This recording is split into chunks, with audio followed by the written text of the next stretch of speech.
தனக்கு திருமணமானதையே மறைத்துள்ள நரேந்திர மோடி தேசத்தின் பிரதமரானால் இன்னும் எத்தனை உண்மைகள் வெளிவருமோ என்று திமுக தலைவர் கருணாநிதி கேள்வி எழுப்பியுள்ளார். புதுச்சேரி திமுக வேட்பாளர் நசீமை ஆதரித்து பிரச்சாரத்தில் ஈடுபட்ட அவர் திமுக கூட்டணியில் மதவாதத்திற்கு இடமில்லை என்று குறிப்பிட்டார். பெருந்தலைவர் காமராஜர் கடைசி வரை திருவிழாமல் தேசம் தொண்டு ஆற்றவில்லையா? அது போல தேசத்துண்டு ஆற்றப் போகிறார்கள் கூட கருதினோம். ஆனால் இன்றைக்கு அவர் மனு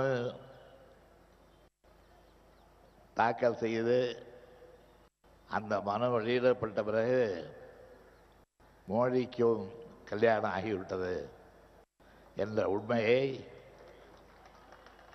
இதுவரையிலே ஒழிக்கப்பட்டது ஒரு உண்மையை வெளியிட்டிருக்கிறார்கள். ஒருவேளை அவர் இந்தியாவுடைய பிரதமரானால் என்னென்ன உண்மைகள் வெளியே வருவோம் நமக்கு தெரியாது.